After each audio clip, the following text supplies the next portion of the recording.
Marcel a agi à l'ensemble de la population juive. Vieillards, femmes et enfants. Dans la perspective d'une possible défaite ou par volonté d'effacer le peuple juif jusque dans sa dépouille, les Allemands mettent en place une campagne de destruction des preuves. Elle consiste à utiliser une main-d'œuvre composée de juifs, de prisonniers de guerre, pour effacer les traces de ce qu'on appellera génocide.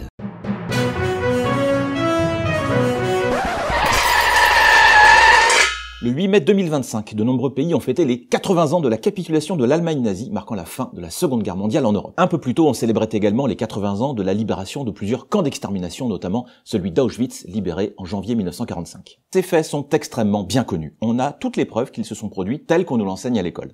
Et pourtant, les infox concernant la Seconde Guerre mondiale n'ont jamais été aussi présentes sur les réseaux sociaux.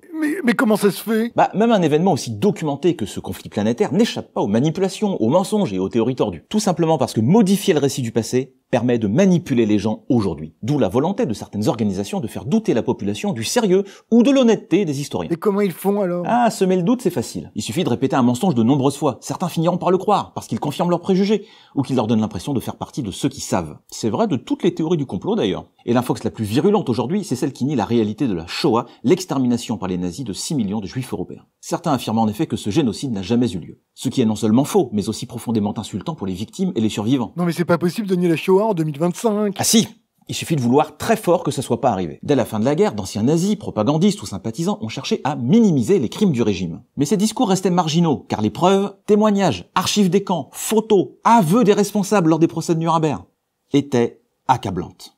Et puis, à partir des années 1960, le négationnisme s'est structuré. Et aujourd'hui, ceux qui répandent ces idées utilisent les mêmes techniques que tous les complotistes. Qualifier les témoignages de mensonges, les preuves de faux et les experts de menteurs. Mais c'est dégueulasse! Oui, c'est dégueulasse, on est d'accord. Il s'agit de discours clairement pro-nazis et antisémites. Heureusement, dans de nombreux pays, nier la réalité de la Shoah est illégal. En France, Jean-Marie Le Pen, l'un des fondateurs du Front National, devenu depuis Rassemblement National, a été condamné pour avoir, entre autres, qualifié les chambres à gaz de détails de l'histoire. Mais je crois que c'est un point de détail de l'histoire de la Deuxième Guerre mondiale. L'ex-comique Dieudonné a également été condamné pour des propos négationnistes ou banalisant la Shoah, dans les médias ou lors de ses spectacles. Sous couvert d'humour, il avait ainsi fait remettre par un figurant déguisé en déporté juif un prix de l'infréquentabilité à Robert Faurisson. Mais c'est qui, lui? Un universitaire français, mort en 2018, qui était connu pour ses thèses négationnistes. Il affirmait que les chambres à gaz nazies n'avaient pas existé et que le génocide des juifs était soit exagéré, soit inventé. Il s'agit là d'une rumeur, d'une légende. Ces thèses ont été largement condamnées. Il a été poursuivi en justice en France, notamment sous la loi Guessot qui interdit la négation de crimes contre l'humanité. Bref, la justice veille et les historiens continuent de combattre ces contre-vérités, mais ce n'est pas suffisant. Et comment ça se fait? D'une part, avec le temps qui passe, les derniers témoins directs de la Shoah qui venaient partager leurs récits dans les classes